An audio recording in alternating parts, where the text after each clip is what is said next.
উল্লেখযোগ্য একজন রাজনৈতিক নেতা। তারেক রহমান সম্পর্কে কোন প্রকার ষড়যন্ত্র বাংলার 16 কোটি মানুষ কখনো মেনে নেবে না। আমি হুঁশিয়ার করে বলতে চাই, জননেতা তারেক রহমান যিনি এই বাংলাদেশের নেতৃত্ব দিবেন, এই বাংলাদেশকে ফুলে ফসলে ঐশ্বর্যশালী করে তুলবেন, তাকে নিয়ে ষড়যন্ত্র জিয়ার সূর্য সৈনিকেরা মেনে নেবে না এবং তার দাঁত ভাঙা জবাব দেবে। সংগ্রামী নেতৃবৃন্দ, আর দুটো কথা বলে বক্তব্য শেষ করব, সময় নেই। আমাদের প্রিয় নেতা, এই অঞ্চলের প্রিয় নেতা জননেতা কাজী খায়রুজ্জামান শিপন, তিনি আমাদের অভিভাবক হবেন, তিনি নমিনেশন পাবেন। কি বলেন, ঠিক কিনা? তিনি দুটো কারণে নমিনেশন পাবেন।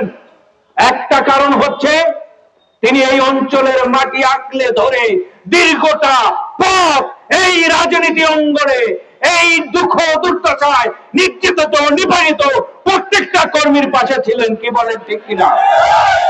আর একটা কারণ, সেটা হচ্ছে এই মোরেলগঞ্জের 16টি ইউনিয়ন এবং শরণখোলার 4টি ইউনিয়ন এবং মোরেলগঞ্জ পৌরসভার সকল শহীদ জিয়ার আদর্শের সৈনিকেরা, যারা বিএনপি করে, যারা নির্যাতনের শিকার, সকল নেতৃবৃন্দ তার সাথে আছেন, তাই তিনি নমিনেশন পাবেন। সম্মানিত নেতৃবৃন্দ, আপনারা এখানে দূর দূরান্ত থেকে এসেছেন, অনেক কিছু বলার ছিল, সময় সংক্ষিপ্ত বলতে পারলাম না। সবাই আমার জন্য দোয়া করবেন।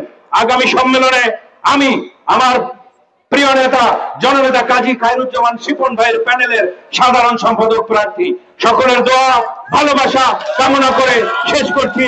আল্লাহ হাফেজ। বাংলাদেশ জিন্দাবাদ। আপসীন দেশনেত্রী বেগম খালেদা জিয়া জিন্দাবাদ। আগামীর রাষ্ট্রনায়ক তারেক রহমান জিন্দাবাদ।